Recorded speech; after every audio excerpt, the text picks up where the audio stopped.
বন্ধুরা স্বাগতম আপনাদেরকে আমাদের চ্যানেলে। আজকে আমি তৈরি করে দেখাবো বাচ্চাদের খুবই পছন্দের একটি চিকেন রেসিপি। এখানে চিকেনের বুকের মাংস কিউব করে কাটা আছে কিছুটা। আমি এর সাথে ইনগ্রেডিয়েন্টগুলো আপনাদেরকে একটু দেখিয়ে দিচ্ছি। এটা হচ্ছে পেঁয়াজ কুচি করে কাটা, এটা হলো অল্প একটু পরিমাণ আদার কুচি, একটু রসুন কুচি, কাঁচা মরিচ কুচি, লবঙ্গ, এলাচ, জিরা, গোলমরিচ, তেজপাতা, দারুচিনি, আর এখানে আছে অল্প একটু পরিমাণ আদার গুঁড়ো, রসুনের গুঁড়ো, ব্ল্যাক পেপার, আচ্ছা ফ্রাইড অনিয়ন। আর আমি একটা সিক্রেট সস বানাবো, সেটার জন্য এখানে আছে হচ্ছে রেগুলার র্যাঞ্চ ড্রেসিং, মেয়োনিজ, লবণ তো অবশ্যই লাগবে, এখানে লবণ, আর হচ্ছে দুধ। এই হলো ইনগ্রেডিয়েন্টস। এখন আমি প্রথমে যে কাজটা করব সেটা হচ্ছে ব্ল্যাক পেপার, রসুনের গুঁড়ো, আদার গুঁড়ো আর সামান্য একটু লবণ দিয়ে চিকেনটাকে ম্যারিনেট করে রাখবো। আর এখানে আমি একটা প্যান নিয়েছি। প্যানটা আমি অলরেডি চুলার উপর রেখেছি, বাট অফ করে নিচ্ছি একটু। এর ভিতর তেল দিয়ে দেব পরিমাণ মতো, খুব বেশি না। তেলটা গরম হোক, সামান্য মোটামুটি রকম মাখালেই চলবে।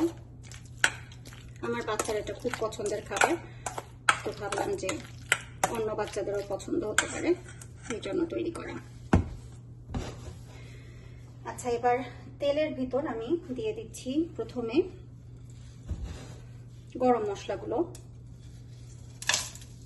তেলটা একটু ইনফিউজ হওয়ার জন্য। গরম মশলা দিয়ে হালকা নাড়াচাড়া করে 30 সেকেন্ডের মতো। এরপর আমি দিয়ে দিব পেঁয়াজ।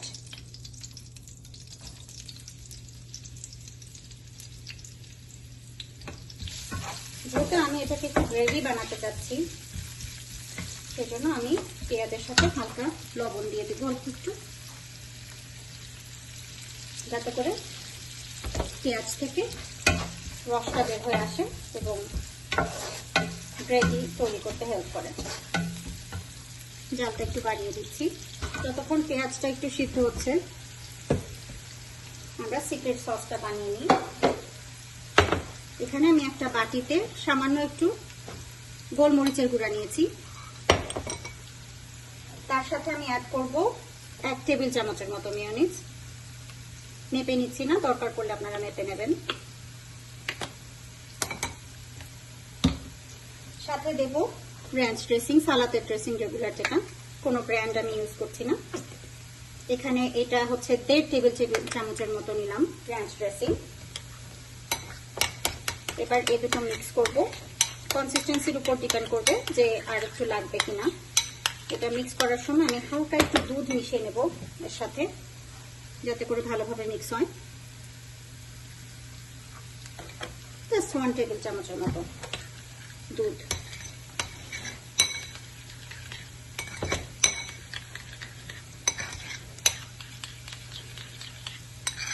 এটা হচ্ছে স্পেশাল ইনগ্রেডিয়েন্ট, গ্রেভিটাকে একদম অনেকটাই কোরমার মতো একটা টেক্সচার দিবে।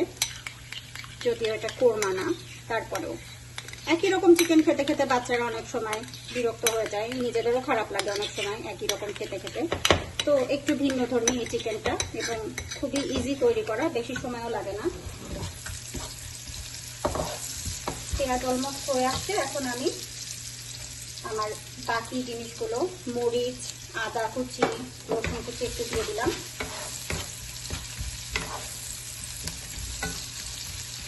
আরেকটা জিনিস যেটা এই গ্রেভির মধ্যে দিতে হবে, সেটা হচ্ছে সামান্য একটু চিনি, আন্দাজ মতো 1/2 চা চামচ কি 1 চা চামচের মতো চিনি দিয়ে দিলাম। এরপর আপনি টেস্ট করে দেখবেন, যদি আপনার কাছে মনে হয় চিনি হলে ভালো লাগবে, সেক্ষেত্রে আপনি আরেকটু চিনি দিতে পারেন। এখানে আরেকটা অপশনাল ইনগ্রেডিয়েন্ট হলো সামান্য একটু কেচাপ দেওয়া। এখন কেউ কেউ সাদা চিকেন খেতে পছন্দ করেন, আবার কেউ কেউ পছন্দ করেন যে না, কালার ডাজন্ট ম্যাটার, একটু টেস্টটা ভালো হলে চলবে। তো আমি সাধারণত একটু কেচাপ দেই এর মধ্যে, তো আমি একটু অ্যাড করবো। আর আমার কাছে মনে হচ্ছে যে গ্রেভির জন্য আর একটু মেয়োনিজ লাগবে। আমি এখানে একটা বুকের মাংসের পিস নিয়েছিলাম, তো সেই অনুযায়ী আমার কাছে মনে হচ্ছে যে আরেকটু গ্রেভি হওয়ার জন্য আরেকটু মেয়োনিজ দিতে হবে। তো বেসিক্যালি এখানে প্রায় 2 টেবিল চামচের মতো মেয়োনিজ দেওয়া হলো। আর আপনারা দেখতে পাচ্ছেন এদিকে এটা ফ্রাই হয়ে আসছে। এখন আমি চিকেনগুলো দিয়ে চিকেনটাকে একটু কষিয়ে নেব।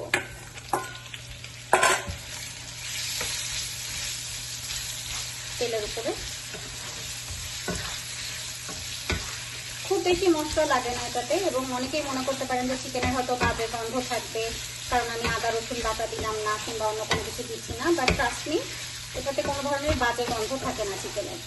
আর যেহেতু আমরা অল্প গরম মশলা দিয়েছি, তাতে গন্ধ থাকবে না যদি আপনারা একটু ভালো করে কষিয়ে নেন জিনিসটা।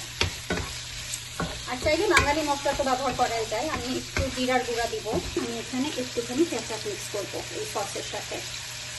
এটা খুবই অপশনাল, আপনারা চাইলে দিতে পারেন, না দিলেও কোনো অসুবিধা নাই। আর ঝালটা আপনাদের নিজেদের ইচ্ছা মতো দেখে নেবেন। যেহেতু এবার এখানে আমি একটু জিরার গুঁড়া দিচ্ছি, দিচ্ছি। আর লবণটা একটু বুঝে শুনে দিতে হবে কারণ সসের মাঝে লবণ থাকে। খুব বেশি দিলাম না, অল্প একটু লবণ দিলাম। এবার একটু জিরার গুঁড়া দিব 1 চামচের মতো।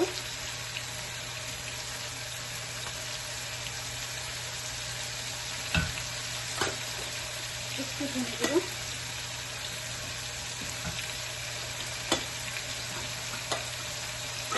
আমি এখানে ঝালটা মূলত গোলমরিচের গুঁড়া দিয়ে মেশানোর চেষ্টা করছি, আর 2টা কাঁচামরিচ দিয়েছিলাম আগে।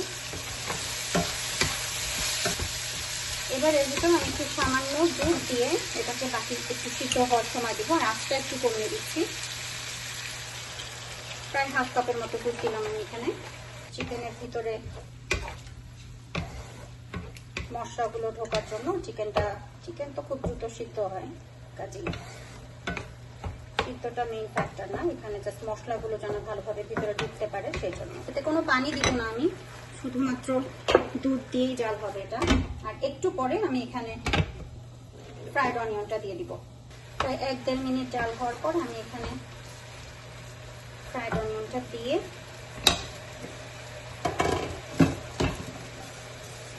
আরেকবার একটু নাড়াচাড়া করে জালটা হতে দেব। আমার বাচ্চা অবশ্য যথেষ্ট ঝাল খায়, কাজে আমি হয়তো আরেকটু মরিচ দিব পরবর্তীতে চেখে দেখার পর। বাট আপনারা আপনাদের পছন্দ মতো এটা মিষ্টি চিকেন তৈরি করতে পারেন, ঝালও বানাতে পারেন, কিন্তু গ্রেভি দেখতে অনেকটা কমার মতো হবে। একটু টেস্ট করে দেখবো, জালটা কমাই দিচ্ছি। ঝাল লবণ আমার কাছে ঠিকই লাগছে। এবার আমি এর ভিতরে গ্রেভিটা দিয়ে দিচ্ছি। মনে রাখবেন যে চুলার জালটা যেন কম থাকে, না হলে এই গ্রেভি মানে এই সস থেকে তেল বের হয়ে যাবে খুব বেশি আছে জাল দিলে। আর বাকিটা হালকা একটু দুধ দিয়ে ধুয়ে আমি এর ভিতরে দেব।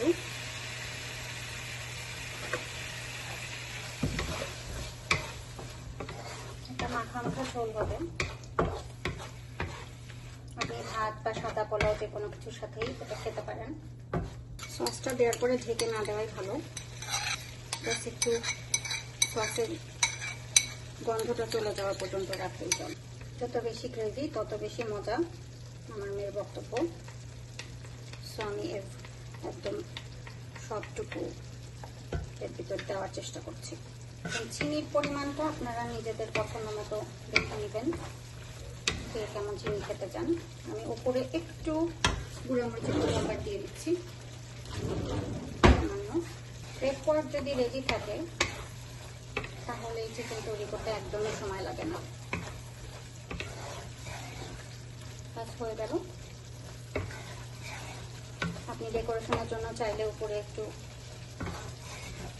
পেঁয়াজ বেরেস্তা দিতে পারেন, আমি দিচ্ছি। এই পর্যায়ে চুলাটা বন্ধ করে দেব।